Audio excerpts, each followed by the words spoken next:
missionnaire Jean-Paul II, fraternité missionnaire Jean-Paul II. Ouais, et ouais, je suis footballeur professionnel. Le Seigneur a mis dans mon cœur le fait de partager une parole pour cette première soirée qu'on vit ensemble, qui se trouve dans la première épître aux Corinthiens, chapitre 15, du verset 1 à 8. Si vous avez vos Bibles, vous pouvez l'ouvrir. En fait, nous avons deux grands guéris, deux grandes annonces. Deux grandes annonces. Celui de Pierre dans les Actes des Apôtres, chapitre 2, après le Pentecôte. Et nous avons aussi le premier annonce fait par Saint Paul à la fin de l'épître aux Corinthiens. Je vous répète, chapitre 15, verset 1. On va y. Je vous rappelle, frères, l'évangile que je vous ai annoncé, que vous avez reçu et dans lequel vous demeurez ferme, par lequel aussi vous vous sauvez, si vous les gardez tel que je vous l'ai annoncé. Sinon, vous auriez cru en vain.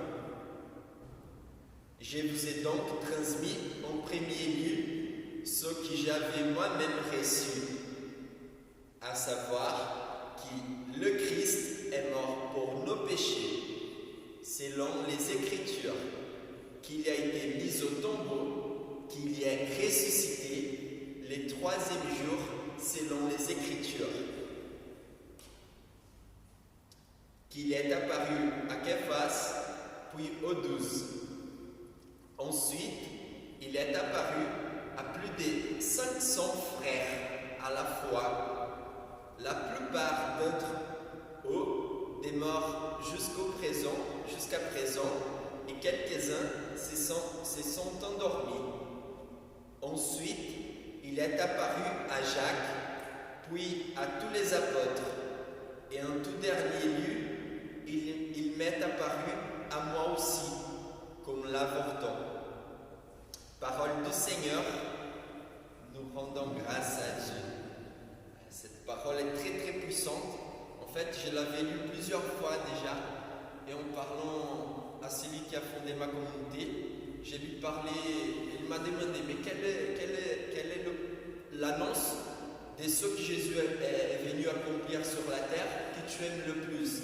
Je connaissais que celui de Pierre jusqu'à ce moment-là, et il m'a dit, mais pour moi, celui qui est le plus tranchant, celui qui est le plus efficace, c'est celui de Paul. Pas parce qu'il est meilleur que Pierre, mais il faut voir le contexte qui cette annonce de la parole s'y trouve. Cette lettre était dirigée aux Corinthiens. C'est un peuple, c'est une ville en Grèce, et à ce moment-là, cette ville contenait 36 000 habitants en environ. C'était une ville qui se trouvait dans un lieu de passage. Il y avait la mer Égée et une autre mer que je ne me souviens plus le nom. Et c'est-à-dire qu'il y avait beaucoup de gens qui passaient. C'est-à-dire aussi que c'était une ville qui avait une culture dans laquelle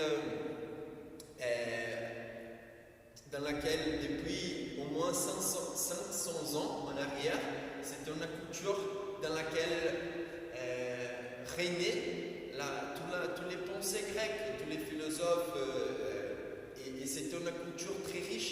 J'ai eu l'opportunité d'il y a quelques jours d'être au Louvre et contempler toutes les œuvres d'art qui depuis 500 ans sont là encore présentes, et on peut contempler là déjà la richesse des pensées humaines.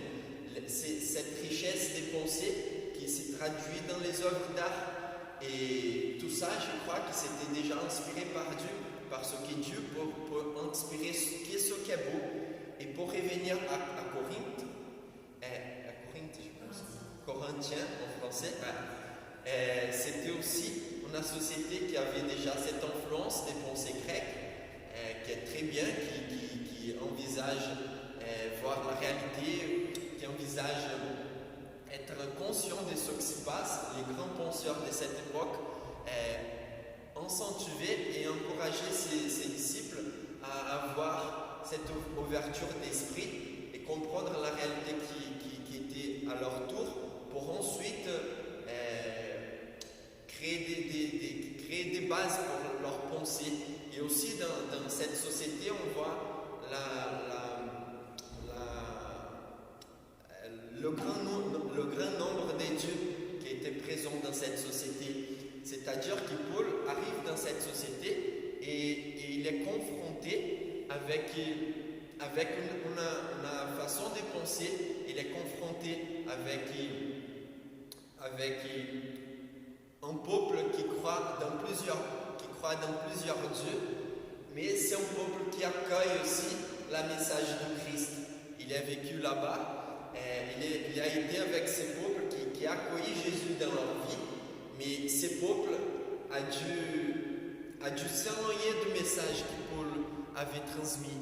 Et si on prend la lettre aux Corinthiens du début à la fin, on peut comprendre pourquoi il laisse pour l'avant-dernier chapitre l'annonce qui soutient toute notre foi et qui donne la base nécessaire pour notre foi chrétienne. Dans le premier chapitre, on voit déjà qu'il exhorte à voir les beautés du Seigneur. Je ne me souviens pas si c'est dans cette épître ou celle aux Romains, qu'il exhorte à voir la beauté des dieux dans la création du Seigneur. On voit aussi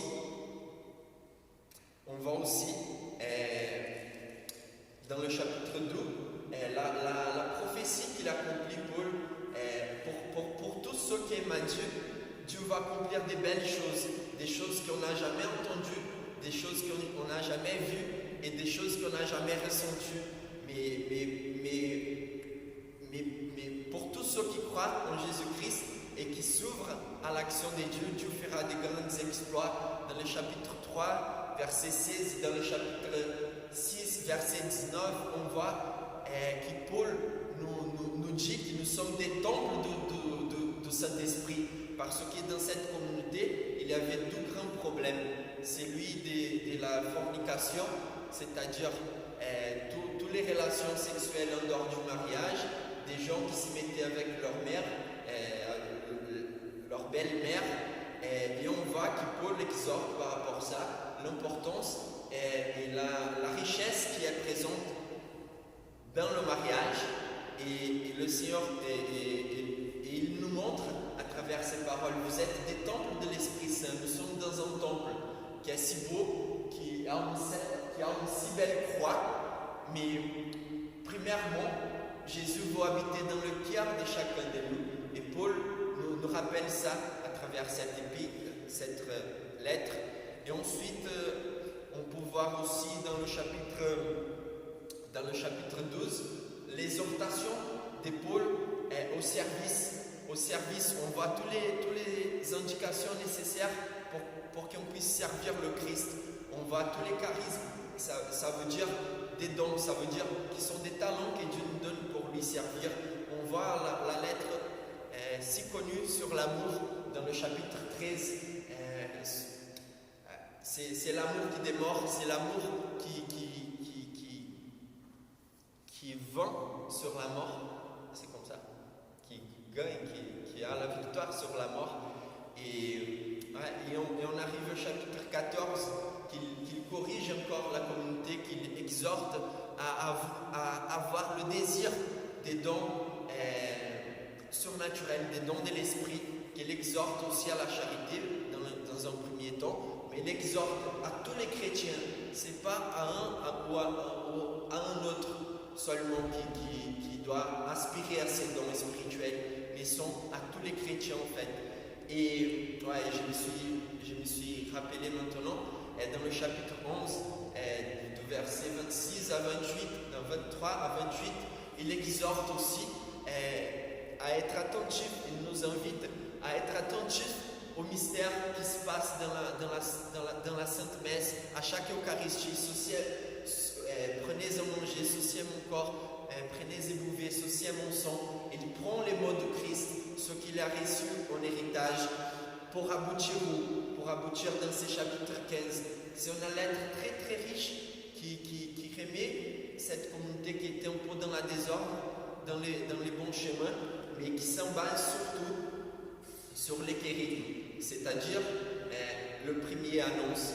Et en lisant ces chapitres avec plus d'attention qu'auparavant, j'ai pu comprendre et j'ai pu me souvenir de ce qui m'a attiré à Jésus-Christ. En fait, c'est vraiment extraordinaire le fait de savoir que quelqu'un était mort pour moi, le fait de savoir que quelqu'un est descendu aux maisons des morts pour racheter ceux qui étaient dans l'attente du Sauveur.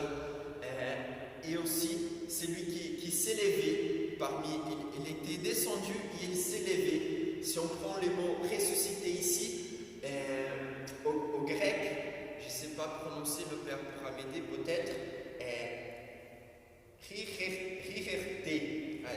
ça veut dire il s'est levé, c'est-à-dire qu'il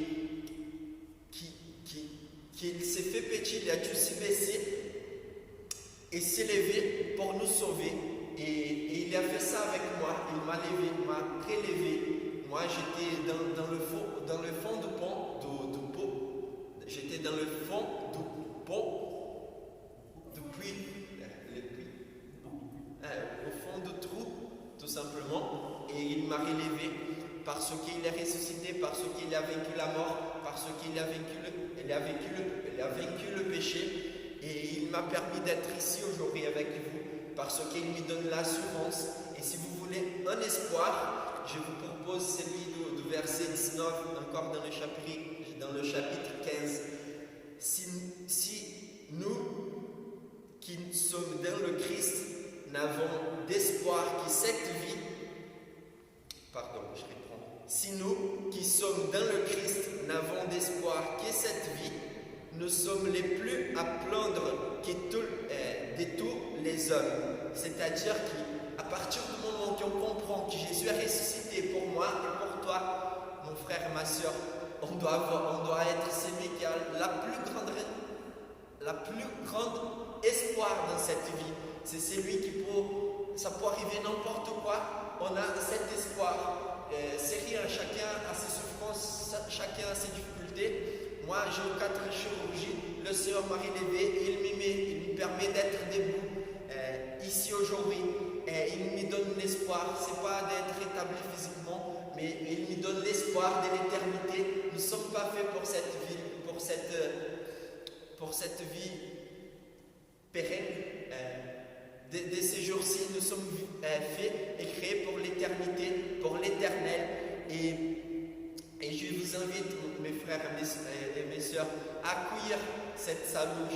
On se connaît déjà tous ici dans cette assemblée, mais je vous invite à accueillir encore une fois ce Jésus-Christ, pas le Jésus-Christ que les gens nous proposent ailleurs, un simple guru, quelqu'un qui était bon, qui était bien, mais non, nous accueillons. C'est Jésus-Christ qui est ressuscité, qui a vaincu la mort et qui a donné sa vie pour nous sauver. Et je vous invite à retenir 6 points, parce que lorsqu'on annonce Jésus-Christ, on doit annoncer 6 points, plus le 7e, c'est notre témoignage. Le premier point, lorsque vous trouvez quelqu'un qui ne connaît pas Jésus-Christ, c'est de lui dire tout simplement, Dieu t'aime. Dieu t'aime, Jésus t'aime, parce qu'aujourd'hui dans notre société, on ne sait plus qui est Dieu. C'est le Dieu de Mohamed, le Dieu des... Nous avons un Dieu et c'est Jésus-Christ. C'est le Saint-Esprit qui est avec nous. Il va nous aider à témoigner, c'est-à-dire à donner la vie, à être des témoins de Christ. Et la première chose à transmettre, c'est tout simplement que Dieu est amour. La deuxième chose, pour plus qu'il j'ai mes péchés, il est venu pour me sauver. Pour plus qu'il taille des péchés, pour plus que toi, tu sois un pécheur sans l'accuser, en prenant premièrement la charge sur nous. Moi, je suis le premier pécheur. Mais si toi, tu as des faiblesses, toi, tu as des choses que tu n'arrives pas à être délivré, présente-toi à Jésus, c'est lui le sauveur. Alors, j'ai déjà dit, Dieu t'aime, nous sommes des pécheurs, la deuxième. La troisième chose, Jésus est le sauveur. Il faut annoncer ça. Et tu dois proposer à cette personne de croire en celui qui a donné la vie pour te sauver. Alors, ayez la foi et changez la direction de ta vie. C'est-à-dire, convertis-toi, mais change de direction. Remets ta vie selon le Christ, selon celui qui te montre ta voie, qui donne les 10 commandements, qui donne le commandement de donner sa vie. Comme moi, je donne ma vie. Jésus nous a dit ça. Et le 5e point, c'est demander et recevoir le Saint-Esprit. C'est le 5e point, parce que sans le Saint-Esprit, je ne peux pas vous parler, parce que Pedro ne peut pas vous toucher, ne peut pas toucher vos cœurs, mais c'est le Saint-Esprit qui vous convainc et qui est à vos côtés, qui travaille dans vos cœurs comme il a travaillé avec moi et qui m'a permis de redresser mon chemin au Seigneur. Et le 6e point, c'est être en communauté. On n'est pas fait pour être tout seul, on est fait pour partager, on est fait pour partager cette foi. Et si je ne partage pas cette foi, ma foi est morte. Et si je ne suis pas avec vous, l'Esprit Saint ne peut pas être dans ma vie. C'est pour ça que nous avons besoin les uns des autres, que nous avons besoin d'être soudés en communauté pour recevoir davantage, parce que le Saint-Esprit, il est dans notre vie, il agit en nous lorsqu'on s'y met au service, et lorsqu'on est à l'écoute des autres, lorsqu'on est attentif aux besoins de nos frères et sœurs. Et je vous invite à faire tout cela et à témoigner tout simplement aussi avec votre vie, comme Saint François d'Assise faisait. On va témoigner. Il a invité son confrère, son frère de la communauté. Allons-y, on va témoigner. Ils ont fait un tour, un deuxième tour, un troisième tour dans la place centrale de la ville. Ils sont rentrés.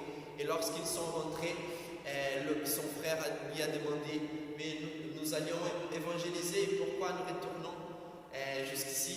Et Saint François d'Assise a dit, nous évangélisons tout simplement en étant avec les autres. Et ça, j'ai pris du temps à comprendre. J'aime prononcer, j'aime proclamer que Jésus est Seigneur, mais ma grande difficulté, c'est de donner et offrir du temps, prendre du temps pour créer des liens tout simplement. Et la deuxième façon de témoigner, c'est ça, avec les paroles, en connaissant les Saintes Écritures, mais aussi en témoignant ce que Jésus a fait dans nos vies. Je vais raconter dans 1 minute ce que Jésus a fait dans ma vie. J'étais dans la détresse, j'étais dans le péché, j'étais dans l'adultère, même n'étions pas mariés. Et Jésus est venu me racheter. J'étais quelqu'un qui était très anxieux, j'étais quelqu'un qui était un menteur, et Jésus est venu me rejoindre. Jésus m'a attendu. Et dans le moment que j'étais attentif au travail que le Saint-Esprit faisait dans ma vie, faisait dans mon cœur, j'ai pu comprendre que je devais revenir au pas de Christ, que je devais l'offrir ma vie encore de nouveau. Et je le fais en donnant ma vie à Marie. Marie, ouvre les portes, je suis tellement loin de ton fils, ramène-moi ton fils. Et dans chaque domaine de ma vie, j'ai demandé, Marie, ouvre les portes et ramène ton fils. Je veux être tout entière à Jésus-Christ de Nazareth. Et ensuite, j'ai reçu beaucoup de guérisons, j'ai pu cheminer, j'ai pu entendre d'autres jeunes comme je devais suivre le Christ. Et c'est pour ça que je vous invite à enseigner, à exhorter, à prophétiser dans la vie des gens. Et ça fait 6 ans que ça s'est passé dans ma vie. Et aujourd'hui, j'ai retrouvé la joie qui est pleine, qui est entière, qui est véritable, qui a changé ma vie, qui a donné le sens et qui m'a présenté celui qui est amour, celui qui Dieu a envoyé, pour me racheter et pour m'aimer par premier. Et c'est Jésus-Christ, il est vivant, et je le vois vraiment dans chaque circonstance de ma vie. Et je t'invite, mon frère, ma soeur, à inviter encore ce soir-ci, Jésus à prendre entièrement possession de vos vies, à prendre la charge, à prendre le relais. Il est celui qui a pris en charge le challenge, qui a obéi ce que le Seigneur lui a confié. Il est celui qui veut prendre aussi le relais de ta vie. Il ne t'oblige pas, mon frère et ma soeur, mais il veut rentrer. Il est à la porte, il frappe. mais il est aussi dans vos cœurs, comme vous êtes tous ici des baptisés. Et comme le pape François nous dit, il n'est pas à l'extérieur en train de frapper. Le Christ est à l'intérieur, il est dans ton cœur et il veut sortir. Il veut que tu proclames que Jésus est le Seigneur.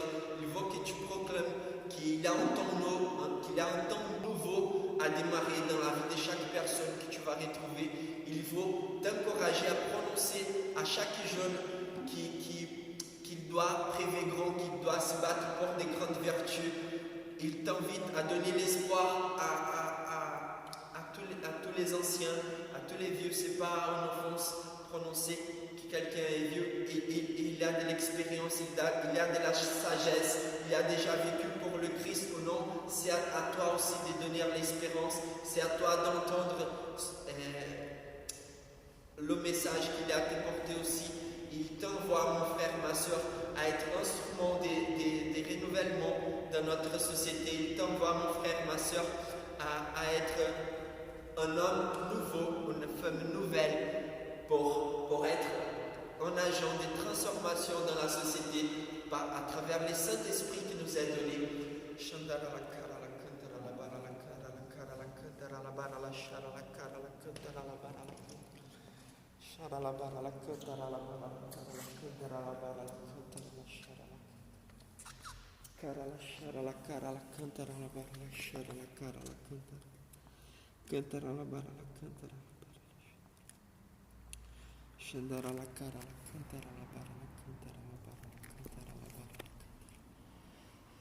Shandara la cara la shara la